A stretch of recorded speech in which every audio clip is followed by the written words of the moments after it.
Hello friends, welcome to my YouTube channel. मैं बबीता सिंह और आज आपके लिए लेकर आई हूँ मेरी favourite book how to win friends and influence people का बुक रिव्यू, जिसमें मैं आपके साथ शेयर करूंगी चैप्टर नंबर 9 के सीक्रेट।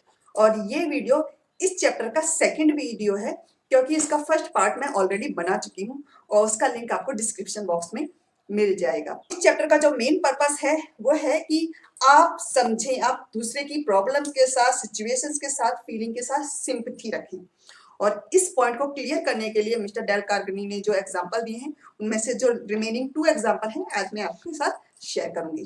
तो जो थर्ड एग्जांपल है उसमें मिस्टर मंगम एक रिप्रेजेंटेटिव थे एलिवेटर मेंटेनेंस कंपनी के।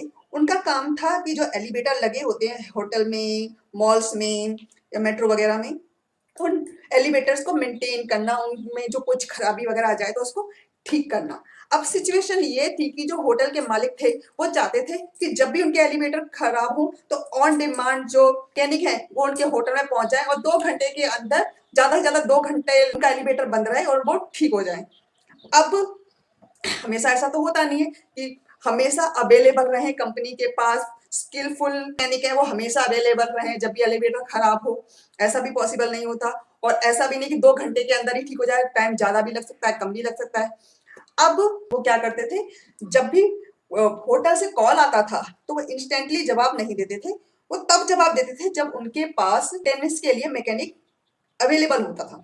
ठीक है। और वो फिर सिंपल सा बोलते थे होटल के मालिक को, हेलो सर, मैं जानता हूं कि आपका होटल एक बहुत ही बिजी होटल है। आप नहीं चाहते कि आपके जो गेस्ट हैं वो एलिवेटर बंद होने की वजह से किसी भी तरह की प्रॉब्लम या परेशानी सहन करें, क्योंकि आपको अपने होटल की गुडविल को बनाए रखना है।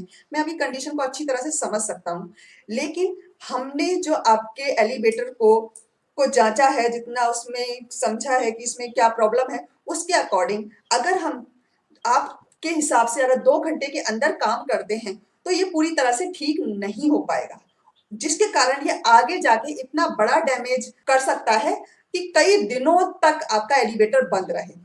और मुझे नहीं लगता कि आप चाहेंगे कि आपका एलिवेटर कई दिनों तक बंद हो, क्योंकि उसकी वजह से आपके गेस्ट को बहुत ज्यादा प्रॉब्लम हो सकती है।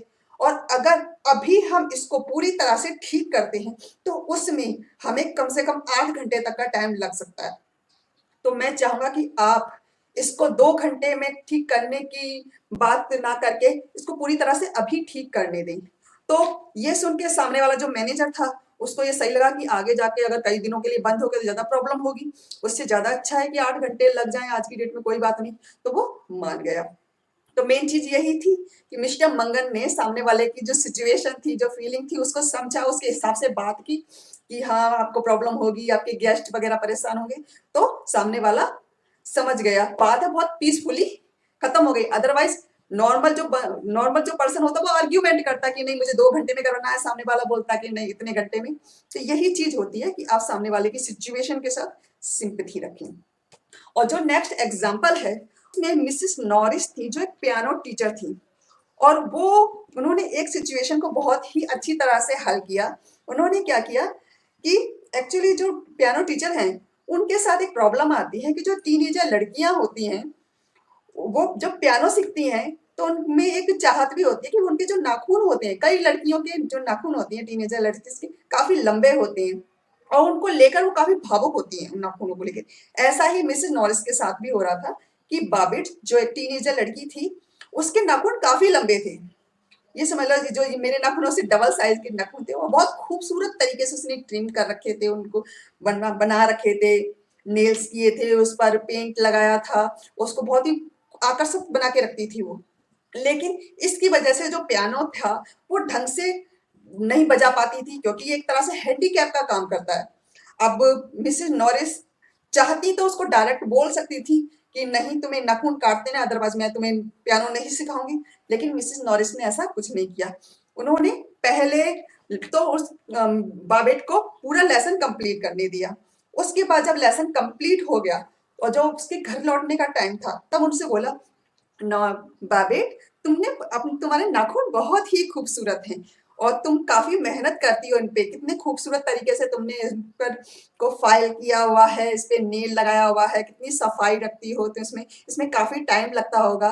तुम्हारी सहेलियां ये देखकर बहुत जलती भी होंगी तुमसे कि तुम्हारे नाखून इतने खूबसूरत हैं। सचमुच बहुत प्यारे नाखून हैं। लेकिन मैं तुमसे एक बात बताना चाहूंगी कि अगर तुम इन नाखून को थोड़ा सा ट्रिम कर लो तो तुम ये देखकर आश्चर्यचकित रह जाओगी कि तुम कितनी जल्दी, कितने फास्ट पियानो लेसन लर्न कर सकती हो। तुम्हारे पियानो लेसन लर्न करने का जो डिजायर है वो इतनी जल्दी फुलफिल हो सकता है कि तो तुम रिजल्ट देखकर चौंक जाओगी। जरा इसके बारे में सोचना। ठीक है बबी, अब नेक्स्ट लेसन में मिलते हैं, नेक्स्ट उसमें मिलते हैं, ये कहकर मिसेस नॉरिस ने बॉबी को बाय बोला। अब बॉबी घर पे गई और यही बात मिसेस नॉरिस ने उनकी माँ को भी कहा कि उनके जो नाखून है उसकी वजह से उनको प्रॉब्लम हो रही है, मतलब पियानो लेसन वो ढंग से नहीं कर पा रही है। अब जब नेक्स्ट क्लास हुई तो उन्होंने देखा कि बाबेट ने अपने नाखून ट्रिम कर लिए और ये देखे काफी सरप्राइज हुई। पहले तो उन्होंने बाबेट को अप्रिसिएट किया कि मैं जानती हूँ ये आसान नहीं था कि तुम्हारे लिए नाखून कटना, इतनी देखभाल से रखे गए नाखून को तुमने काटा है, तुम्हें बहुत दुख हुआ होगा अपने नाखून काटने में। लेकिन मैं साथ साथ ये भी कहूंगी कि ये छोटा सा ये सेक्रीफाइस जो तुमने दिया है वो तुम्हारे पियानो लेसन के लिए बहुत तगड़ा इन्वेस्टमेंट होने वाला है। और थैंक यू वेरी मच, तुमने अपने पियानो के लिए, अपने म्यूजिक के डिजायर को फुलफिल करने के लिए सेक्रीफाइस किया और बहुत अच्छी हो तुम, बहुत समझदार लड़के, इस तरह से उसको इंकरेज किया। और फिर उनकी मम्मी को भी थैंक यू कहा कि आपने अपनी बेटी को प्रेरित किया कि अपने नाखून काट दे। तो उसकी मम्मी ने कहा कि नहीं, इसमें मैंने कुछ नहीं किया, ये बाबेट का खुद का ही डिसीजन था कि वो अपने नाखून ट्रिम करे। तो बात यही थी पूरे में कि मिसेस नॉरिस ने उसको डांटने की जगह, ये कहने की जगह कि मैं तुम्हें नहीं सिखाऊंगी, तुम्हें काटने चाहिए, या भाषण देने की जगह या लेसन देने की जगह उनको सिंपल उसको समझा कि एक जो किशोर अवस्था की लड़की होती है, टीनेजर लड़की होती है, वो कैसा महसूस करती है इन चीजों को लेकर। लेकिन साथ साथ ये भी एहसास दिलाया था कि जो नाखून है वो एक ब्यूटी की चीज है जिसको सेक्रीफाइस किया जा सकता है। ठीक है, तो मेन जो पर्पस था इस चैप्टर का वो यही था कि आप दूसरे की सिचुएशंस के साथ, फीलिंग्स के साथ, इमोशन के साथ सिंपैथी रखें और उसके अकॉर्डिंग सामने वाले से बात करें। आपकी बात किसी चीज का रिएक्शन नहीं होना चाहिए, किसी बात का रिएक्शन नहीं होना चाहिए, बल्कि एक समझदारी भरा सामने वाले की सिचुएशन के अकॉर्डिंग सोच कर समझ कर आपको बात करनी चाहिए। ठीक है, आई होप आपको रिव्यू पसंद आया होगा। अगर पसंद आया तो प्लीज लाइक कीजिएगा, शेयर कीजिएगा और कमेंट भी कीजिएगा। और कोई भी सजेशन हो तो प्लीज अपना सजेशन भी मेरे साथ शेयर कीजिएगा। अभी के लिए अलविदा कहते हैं। Have a nice day, bye bye.